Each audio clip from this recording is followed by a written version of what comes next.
Hello everyone, this is Dr. Smita Sakwati, and again we have come up with a wonderful drug. And today we have a wonderful presentation, a multifaceted doctor. Her name is Dr. Smita SP, and she comes from Harpanalli, from a small village, but her ambition and her enthusiasm has brought her to this particular stage. She has done her MBBS in KIMS Hubli, and now she is doing her post graduation. She is in a final year MD, and she is doing her post graduation in S. Nijalingappa Medical College, Bagalkot. So today she is going to unfold the most common drug. You know, in most of our dermatology OPD, which is the highest case that we see, definitely, you're very right. It is fungal infection. It is like an epidemic, just like COVID. It has become an epidemic, and every dermatologist is scratching his head. Which drug do I give? What do I do that I eradicate this fungal infection? So here we are presenting to you Dr. Smita SP, who is not only a doctor, she is also playing games. And yes, let me tell you, she's also a singer. So such a multifaceted personality is coming up with a drug by name fluconazole. So welcome Dr. Smita on this wonderful platform of Mission Beauty Sundarmi Honarats, and we are here presenting the drugs so that all our postgraduates will be just able to enjoy. Even when they're surfing on the YouTube, they can learn some small tips from you. So yes, welcome to this platform, Dr. Smita. Please unfold the secrets of fluconazole with us. I just would like, give us a short introduction. Is there any history behind fluconazole, Dr. Smita?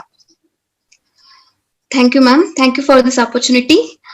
Fluconazole is a famous oral antifungal, as we know. And coming to the history of the fluconazole, it was in 1970 when the azoles were introduced for the treatment of fungal infections. And in 1978, the Pfizer Institute from United Kingdom introduced the drug fluconazole by name diflucan. And it was in 1990 the US FDA approval was given for the fluconazole. Since then, it is used for many fungal infections, and both for superficial and deep fungal infections. Yes, ma'am.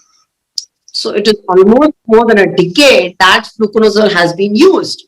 Yes, we would like to know from you, what is the mechanism of action, Dr. Smita? Yes, ma'am. Fluconazole belongs to a group of antifungals called azole antifungals. In that also, it belongs to a group called triazoles, means 3 nitrogen molecules will be there.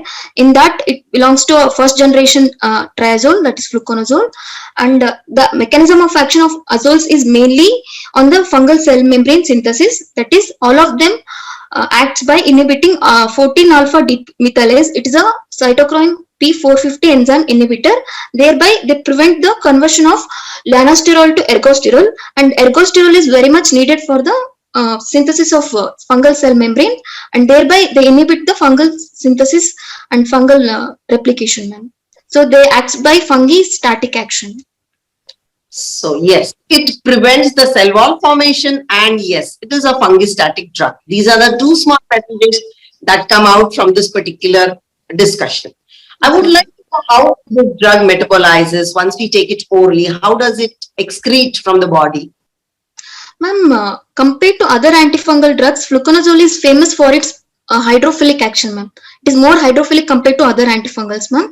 And it is available in oral formulations, IV formulations, powder formulations, ma'am, and even topical also, ma'am.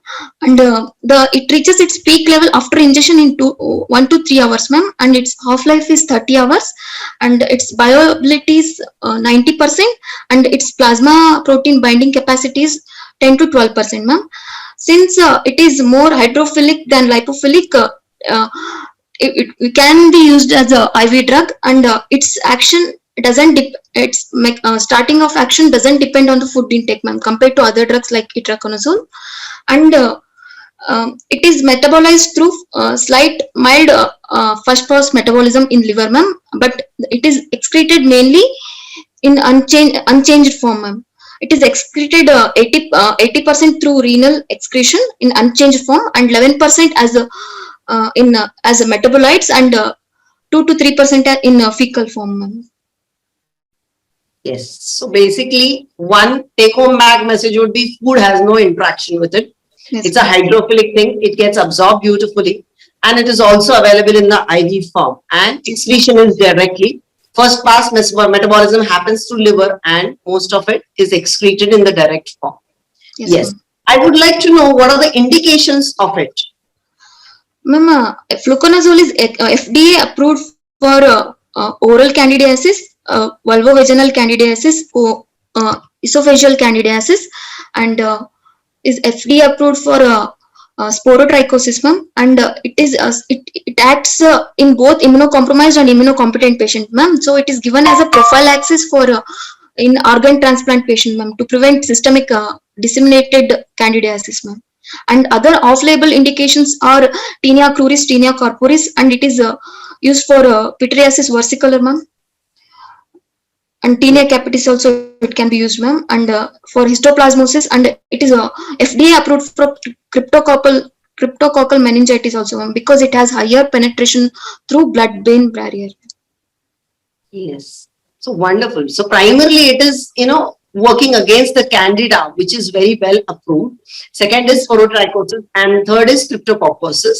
But off-label, we have been, as a dermatologist, we are using it left and right for Yes. all kind of cutaneous dermatophytosis, that is all types of tinea, whether it is corporis, pedis, manum, capitis, versicolor. So all kind of tinea, we are definitely using it. Wonderful. So these are all the indications which in going for it. Dr. Smita, I would like to know what are the adverse effects which are commonly seen.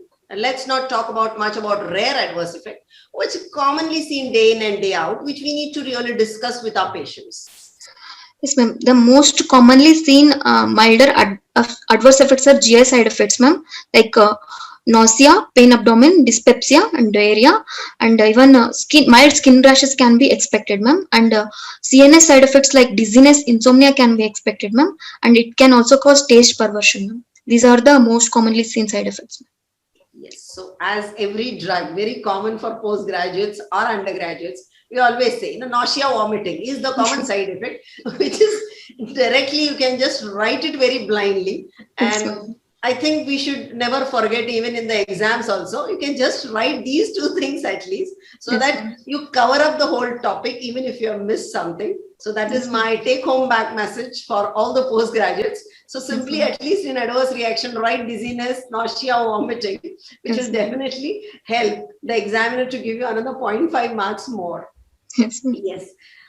Can you tell us about the dosages and what kind of availability is there? Like, what mg is available, like for pediatric and for adult, and is it available in capsule form, in tablet form, in injectable form? So can you tell us about the dosages and what is the availability in the market?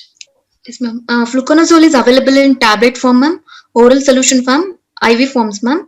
In tablet form, it is available. It is not available in capsule form, ma'am. In tablet form, it is available in 50 mg, 100 mg, 150 mg, and 200 mg, ma'am. Dosage is 6 mg per kg, ma'am, generally, and it depends on the situation and the patient, ma'am. And yes, ma'am. According to the disease aspect, we can give the duration of treatment will depends, ma'am. Well, so if it is tinea corporis, it could be minimum around 21 days to 4 Yes, weeks. ma'am. Sometimes if it is resistance, we go in for 6 weeks also. Yes, If ma'am. it is capitis, again, it is much longer. When it comes to candidiasis, it is going to be around 2 weeks. So Yes, that ma'am. duration definitely varies. If the person is immunocompromised, again, the duration is going to be varied. So there are multiple factors when it comes to giving the duration of the disease. Yes, But ma'am. yes, 6 mg per kg is the ideal way to go about to decide the how much mg tablet we need to give. Yes. Yes, ma'am. Is there any particular monitoring guideline that you would like to tell us, doctor? Yes, ma'am. Even though it is undergoing a little first pass hepatic metabolism, we need to monitor liver function test very regularly, ma'am.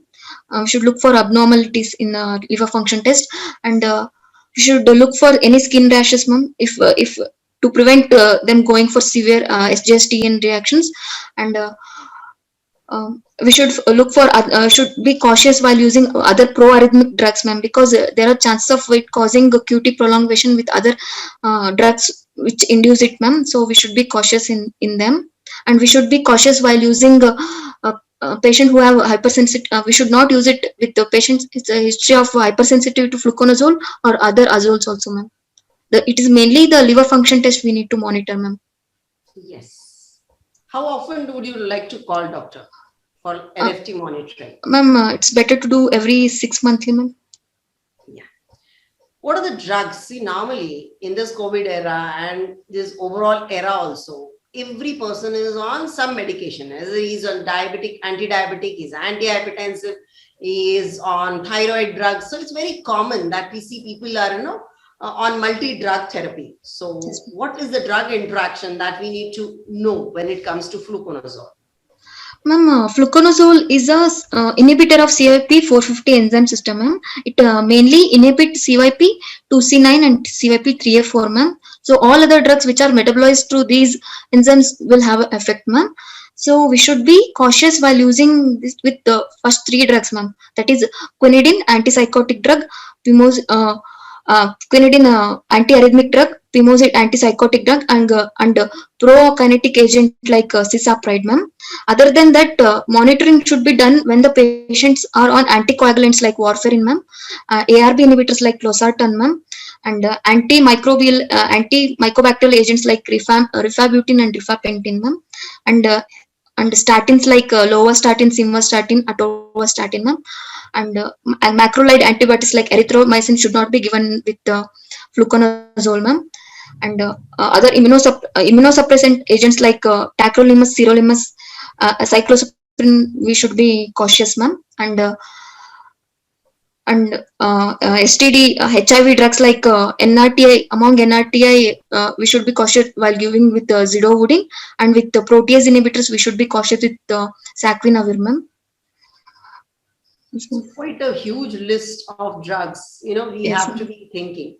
Even till date, I have my heart pounding whenever there is a physician reference coming for dermatology, because there are umpteen number of list of drugs which they would have put on that patient. And then when it comes, I have to read everything about drug interaction. So even now, my heart pounds whenever I get a reference coming from a medicine department. Yes, ma'am. So because there are so many drugs which are interacting, definitely we need to cross-read it again and again. We would put a picture of this so that it will be much easier for the postgraduates to just know the common drugs which can interact. And definitely it is CYP450. That is a very common thing we need to really cross-check. And antipsychotic drugs, which could be probably being used. Yes. So it was a wonderful thing.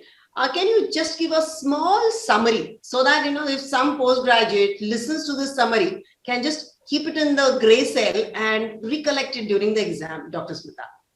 Yes, ma'am. Brief time. Fluconazole belongs to triazole group of azole drugs. It is given in oral IV formulation, ma'am. It has a long half-life of 30 hours, and it has a good oral bioavailability of 90% and protein binding of 11 to 12%, and it has a slight first pass metabolism compared to other drugs. So it is a it can give it in a mild liver dysfunction patient, ma'am, and it has a it is excreted through renal route in 80% and 11% as metabolite and 2-3% as feces, ma'am, and it is mainly FDA approved for different types of candidiasis, ma'am, along with that cryptococcal meningitis, and even for as a prophylaxis in immunocompromised patient, ma'am, and other than that various forms of tinea corporis capitis, pityriasis versicolor, onychomycosis also we can give, ma'am, and it is a potent CYP3A4 and CYP2C9 inhibitor, ma'am. So we should be cautious with the most common drugs which metabolize through these drugs, ma'am, like calcium channel inhibitors and anti-epileptics, immunosuppressants, HIV drugs, statins. We should be very careful while using these drugs, ma'am. And the main side effects are normal as other drugs, ma'am, like GI side effects, taste perversion, and skin rash can be expected, ma'am. Wonderful. So that was a beautiful short summary of fluconazole, and I'm extremely grateful to you. We will definitely be continuing with wonderful drug series with all the postgraduates. And Smita, yes, it was so kind of you, and so you have given us this quality time to just share your little knowledge. And I'm so grateful to you and so thankful to you. So let's sign off with some new drug coming up again. So thank you so much, Dr. Smita, and keep doing such wonderful series with us and keep studying well. God bless. Thank you, ma'am.